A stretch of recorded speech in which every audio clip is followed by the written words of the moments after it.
Hey everyone, today I'm going to be unboxing my new Makita 12-inch sliding compound miter saw. This is the LS1219L model, and the L at the end stands for laser, so you can get this particular model with or without the laser on it. I don't really understand why you wouldn't want one with a laser. You know, it just helps with cutting and making sure that you're aligned properly.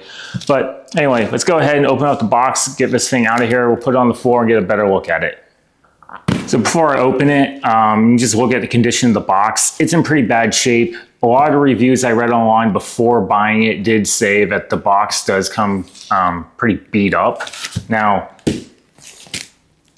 so long as there's nothing wrong with the saw, I don't really care. But for some people, they really don't like it when the box is damaged. And I would say, you know, for the price of the saw, it's kind of discouraging to have it show up in a box that looks completely abused. Now, some people did say that they had no problems, but there were quite a few reviews that talked about the damage to the exterior of the box.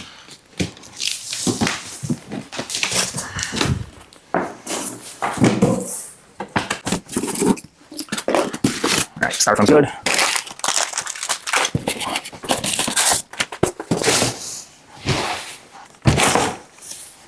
Dust collection bag.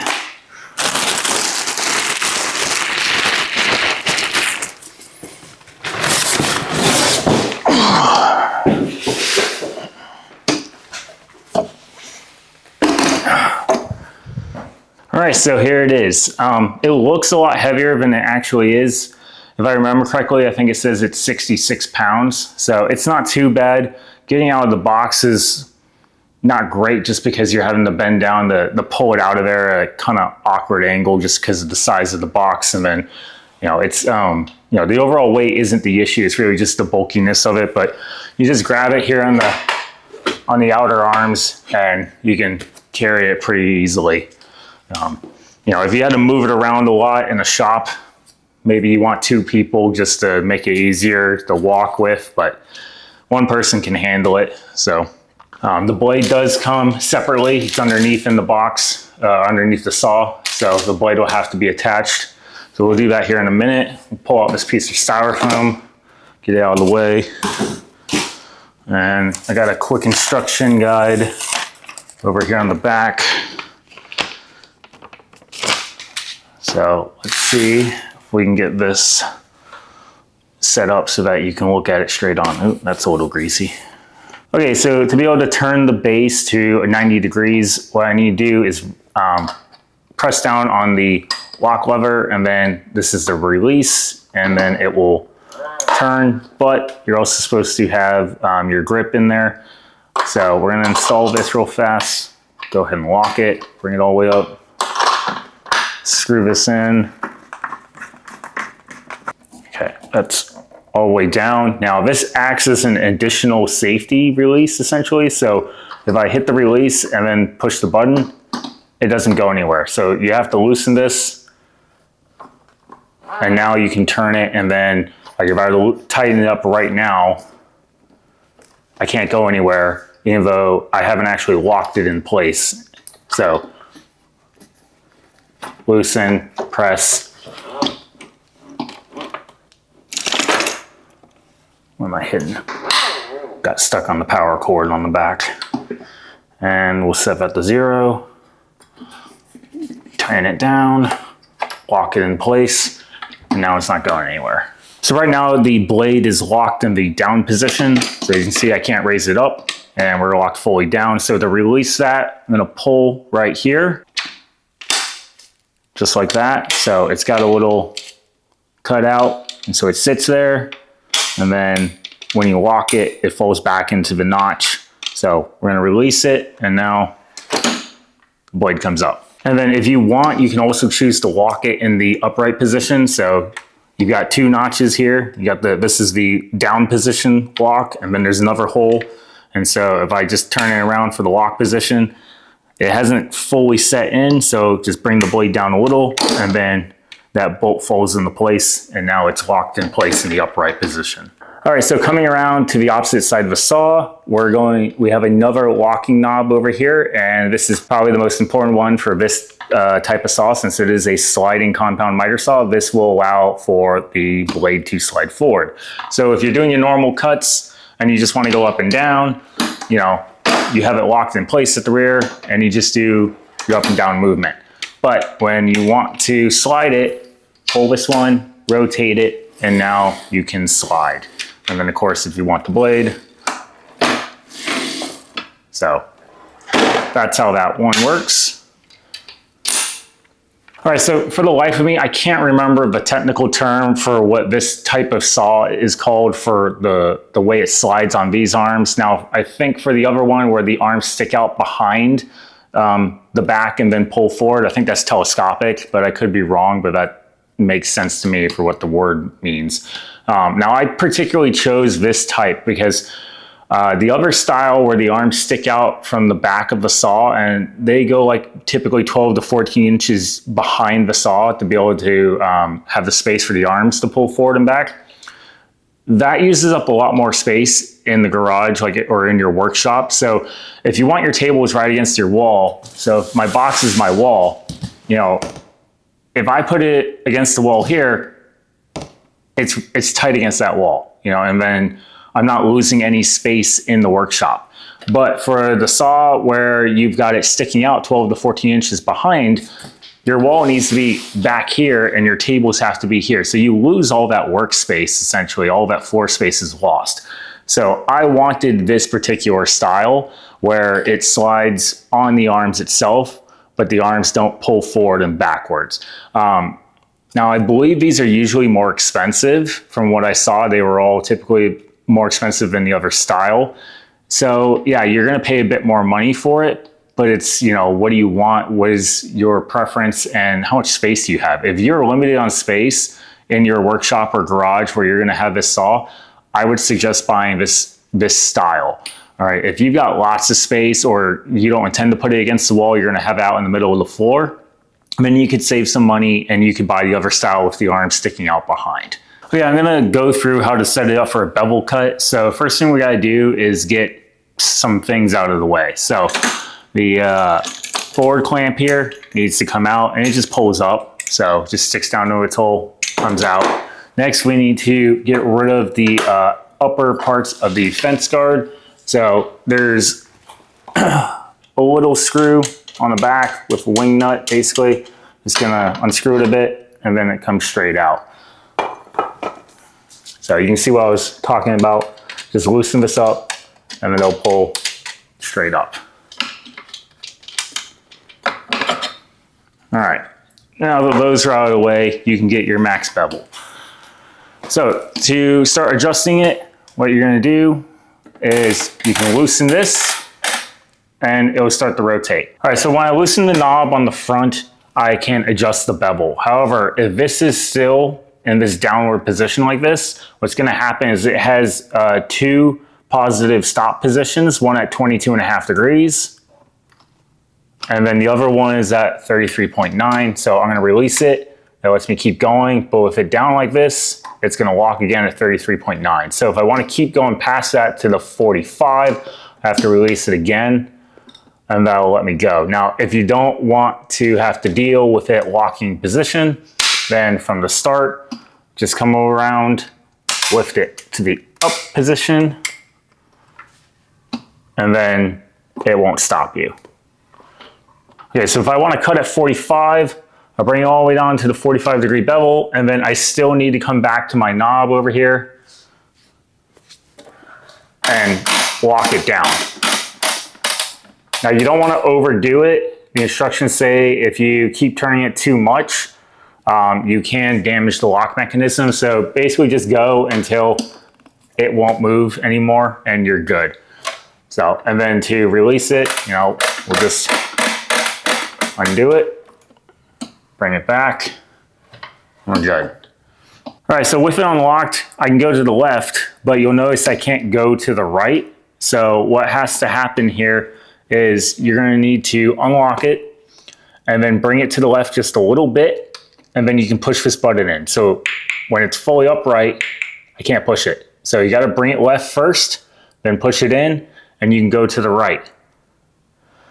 Now right now I don't have the positive stops engaged, so it's letting me go all the way over to 45. If I were to engage it, it of course would catch at the 22.5 and the 33.9. Now this saw can actually do 48 degrees, and to do that, you're gonna come all the way down to 45, and you got these two right here, so it lets you grab them from either side. And I'm just gonna pull forward on it, and then go down. And to come back up, without it locked, of course, I can just bring it back up. Now, with it at 45, you notice I can't pull it forward, so I gotta bring it up, take the tension off of it, and then bring it back down. So just like going over to the right, the setup there, you gotta take that tension off first before you can go past the 45. And then 48 degrees is your maximum amount. And then we'll just bring it back to 0 and lock it in place. All right, next I'm gonna cover installing the dust extraction. So there's actually two ports on this to collect dust, which is another reason why I chose to go with the Makita, because a lot of people were ranting and raving about how good it was at the dust collection thanks to the double ports. And so you come with this nifty old tube. So you got the two places here, one up at the blade and one down at the housing. And so this connects the two so that you only have to connect one vacuum hose. So this one's gonna slide on here, latches in, and you got a little push button, release lever to get it off. And then this one, you're gonna push in these tabs, and it locks into place. All right, and then all you'd have to do is connect your vacuum hose to the top here. And so that's gonna suck sawdust from up top and down at the bottom to collect as much dust as possible. Now, I have seen some people complain a little bit that it could be better. What they were doing is kind of jury rigging a larger hose to this. So they were using adapters to get the correct hose size onto the initial fittings, and then they were going up to like a hose twice this big to allow more airflow through it. And they said that helped. I don't know, I'll have to look at it and try it out. More than likely, I'm gonna be more than happy with this because my current saw only has one port for dust collection, so I imagine this is just gonna be a lot better. Now, this is a little loose, so I could see a complaint here where maybe you're not getting great suction because, you know, that's a little loose, it's not really locked in there well, it's not like sucked down, and so you could be losing some airflow through there. So maybe that's really the issue. I wouldn't really see how increasing to twice the diameter hose and hose size is going to improve anything, but possibly just making this fit better, or you know, maybe even just putting tape on it so that it's sealed would probably help the problem. Now, and it does come with a dust collection bag. Now, I'm not going to use this because I'm going to hook up a vacuum to it, but if you don't have one, you know, if this is your only option, then sure, go ahead and use this. It's going to be okay. I've used them on my other saws. You know, you keep some of the dust from going into the air, but yeah, you're still going to have plenty of dust that gets kicked up just because you don't have anything that's sucking that sawdust back into the, you know, into a vacuum. So this will work, but I got a vacuum. All right, I'm gonna cover how to install the blade. So Makita made this little nifty holding area. So you got this spot to hold the hex key. So it slides right in so it doesn't get lost, locks into place, pull it out. What we're gonna do, you need to make sure that the blade is locked in the upright position, which it is. And then we're gonna take this and we're gonna loosen this hex bolt.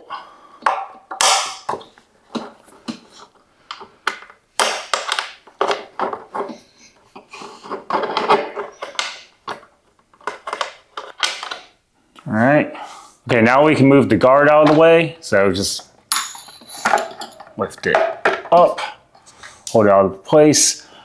Now, you need to loosen this, but you'll notice it's just gonna spin, so you need to press the shaft lock button. However, you still have to keep spinning it until it falls into place. There it goes, so it went in. And fully depress it, but if I spin it just a little, you'll notice I can't fully depress it. Okay, so I will say this is a little bit annoying. There's no way to keep the guard held up while you do this, so you have to hold it yourself while pressing in on the shaft lock and then undoing this. Now, I actually broke this free off camera just because it was being a bit of a pain. I put a glove on just in case I suddenly slipped. I didn't want to rack my freaking knuckles open on it. But When it finally came loose, it was all right. Now, you need to go the opposite direction. So normally, righty-tighty, but in this case, it's going to be loosening it because, it's going against the direction of the blade. Or is it with direction of the blade? I don't remember now. Anyway, lefty-loosey is tightening it, and righty-tighty is loosening it.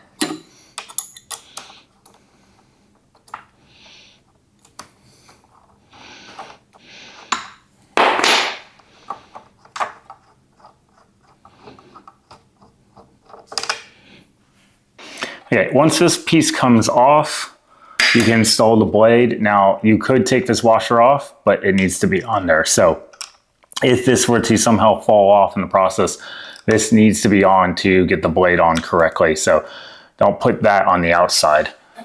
Now, I've already taken the guard off of it, so the teeth are exposed. So I'm gonna wear a glove. I just didn't like the chance of putting it on with the teeth covered and then not being able to get the thing out. So slides right on just like that.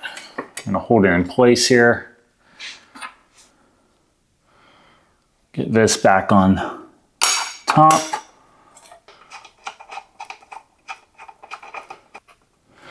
Okay, make sure you put it on the correct direction. So you got an arrow that points to which way the teeth need to go. And then got the arrow right there showing movement of the blade, right? So don't put it on the wrong way. Now the hard part, still gotta press the shaft button in.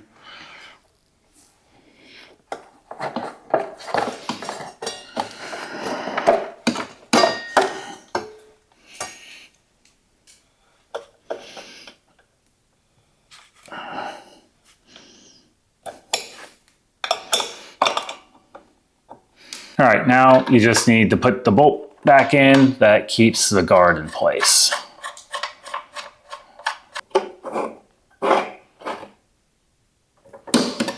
All right, so one more thing to cover about this saw. It has in it a stopper arm. And so the way this works is right now, the arm is not engaged. And so I can take the saw blade all the way down. Now, if I pull this off to the side, this will now interact with this piece, which is now blocking that hole. And so the blade can't go all the way down anymore. Like right now, I'm like an inch or so above the base. So if you want to, stop even more, you would just turn this and adjust how far down you are. So I'm gonna bring it down but more. Okay, and now I'm like 2 inches above the base. So this allows you to cut material without cutting all the way through. So essentially you could do basically dado cuts with this. They don't want you to put any specialty blades on here that could damage it. But if you want to do some of those more like specialty cuts and you're not looking to cut all the way through your material, this is how you would go about doing it. And for a quick visual, so this is with the stop engaged. And then if I move it out of the way, you can see the difference there. Okay, next I'm going to talk about kerf boards. This is going to be the last thing I discuss before plugging the saw in and moving on to the laser and actually cutting something. So kerf boards, they say in the instructions, should be adjusted. For now, I'm going to leave them as they are. And we're just going to do the demonstration cut here in a second, the way they are. But what they want is they want these boards to be essentially touching or barely touching the teeth of the blade. So the boards would have to be adjusted based off of what type of cut you're doing. So if you're doing a bevel cut, you're going to have to open them up probably. And then, for your angled cuts and your straight cut, you're going to probably want them closer together. But for that bevel, you're going to need that more space for the blade comes down that angle. So what you do is you just simply unscrew the board. So you got 3 screws on each side, and then you would adjust them inward until they were just barely like touching the blade. And what that's going to do is it's going to help prevent tear out on the board on the backside, because it's going to support the board as much as possible or whatever it is you're cutting. And so that would just make sure that you have a nice clean cut when you're done. I'm not going to do this right now. Again, very basic though. 3 screws, loosen them up, bring them inward. So the laser's turn on switch is up here on top. So we got the safety for the trigger right here built into the handle, so you squeeze it, and then the laser's right there. So turn it on, right? And right now the laser is projecting to the left of the blade. So the laser can be adjusted to project to the left of the blade or to the right of the blade. And you would adjust it based off of which one you want to know. So like if I want 12 inches to the left of the blade remaining, then I want the laser on the left, because that's going to show me what's going to be left once I'm done cutting, because the blade is sitting to the right of it. So everything to the right is going to disappear. I'm going to lose material to the right of the board. So if I want 12 inches coming off the left, I want the laser on the left, so that I know, okay, my line for 12, I put the 12 on the laser, or laser on the 12 inches marked, and then I know for sure I'm going to get 12 inches left. Okay. So if you want it the other direction, because whatever you're cutting, you need all that material left on the right side, then swap the laser to the right. To do that, you have your adjustment knob right on the top here, and you're going to turn it, and it's going to move it to one side or the other. All right, so I might have accidentally loosened the adjusting screw a little too much, and now it looks like I might have to go into adjusting the laser a bit more. But to shift it left and right, you're going to loosen the adjusting screw just a little bit, and then you literally slide the screw from one side to the other. So right now it is set to the left, and so if I lower the blade, okay, my laser is on the left side of my blade.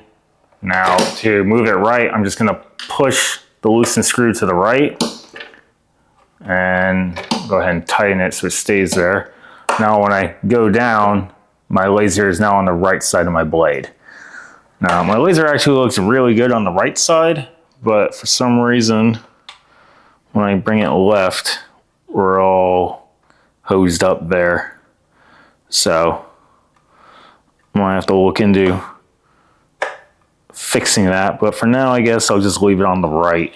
And okay, one little fact about the laser, I don't know if it's a downside or an upside, I guess it depends on who you are, but the laser does not have batteries, so it can only be used when the saw is plugged in. So that means you never have to replace batteries, which is great, but it also means that to do any of the adjustments with it, your saw is plugged in and capable of being turned on. And of course, you're dealing with being by the blade during the process. So if that's a safety feature that you don't like, then maybe this saw isn't for you. If you want to get one where the laser or the light that is cast onto the board can only be operated by battery power so that you can make your adjustments without having your saw plugged in, then you might want to shop around and find one that does that. But this model operated by being plugged into the wall. So all of your adjustments have to be done with your saw plugged in, capable of being turned on. All right, so the moment we've all been waiting for, I'm gonna go ahead and cut this piece of scrap wood. So this is a piece of baseboard that I took off in one of the closets. I don't need it anymore, so I'm gonna just use it as a scrap piece to cut here for demonstration. So it's long enough that I'm using the support arms fully extended to help support it. And then I've got it secured using the vertical vise. Now this saw does have a horizontal vise, but it is an optional accessory, so I'm gonna have to go back and buy that. I didn't realize somehow that it didn't come with one, and I found while going through the instruction manual that it had one as an option. So I'm gonna definitely go buy one of those here soon. So with everything secured, I am cutting this inside, so I will be using hearing protection and stuff. He's gonna be pretty loud. I'm gonna turn the vacuum on. I do have the vacuum hooked up on the back. It's not a perfect fit, but it's staying on there, so it should do the job just for this one cut. And let's go ahead and cut this.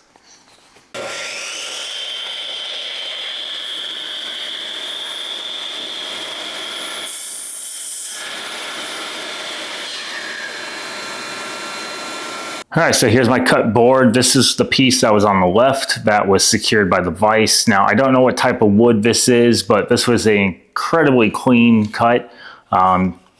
Maybe a little tear out right there, just barely, honestly. So this is the right side. This piece was not secured. Again, very clean. Little bit of tear, which, you know, being unsecured, this board probably shifted as it was cut, and so that's to be expected. Plus, I haven't adjusted the kerf boards at all to for the straight cut, so they're fully open, probably set up right now, honestly, for a bevel cut. So, you know, this probably could have been improved upon had I adjusted the boards, but that's really nice, really smooth.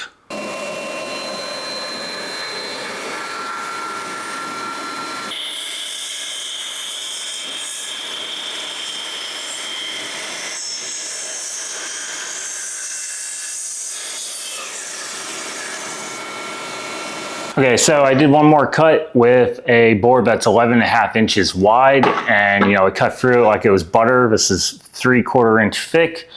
I think it's pine, so it's not like it's particularly hard piece of plywood. So, you know, I'm not going in crazy here. Some people have done reviews where they show them cutting like harder wood. I don't have any of that like laying around, so I'm not going to get into that. I'm just demonstrating the basic capabilities. Now, with my previous miter saw, which I still have, it's a bit older, but it's got a 10-inch blade. It's not sliding, so you know it's maxed out at 5.5 inches for width with the cutting. So basically, 2x6 is essentially the most you're going to cut. And that's really pushing it. Like sometimes if that 2x6 isn't like, if it's a little warped or something, like it's not going to cut quite through. Like you got to be really careful to make sure you get the entire thing. Sometimes you might even have to like rotate the board up just a tiny bit to get that 2x6. This is not going to have that problem. 12-inch blade and being able to slide, that still wasn't even the full max cutting width. You know, I could have gone a bit bigger. So I'm really happy with this tool. Yeah, a little bit pricey, you know, for a compound miter saw. There's definitely some cheaper ones out there. There are some more expensive ones.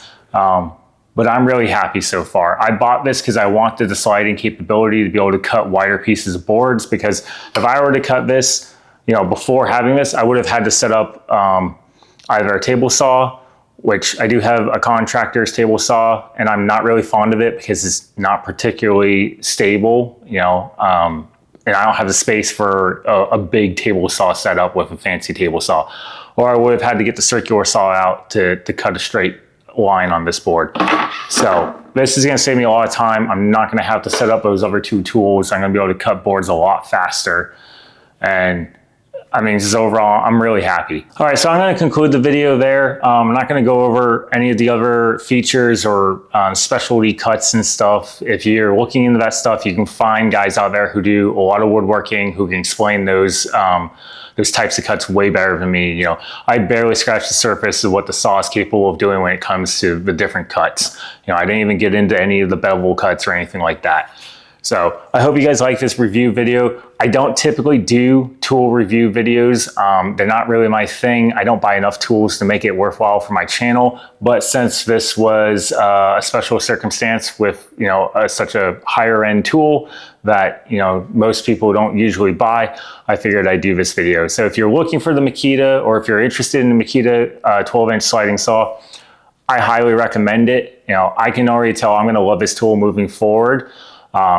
There were some others that I looked at on the market. I did look at the Bosch and I seriously considered it, but if I remember correctly, it did not come with a laser or any sort of light to illuminate the blade onto the cutting surface. And I felt that for the price tag, that was a little annoying, considering you could get tools, you get miter saws for half the price and still have one of those capabilities. And that was a deal breaker for me. I wanted a laser or a light. And so I didn't go with the Bosch, and I chose the Makita instead. And I'm very happy with that purchase.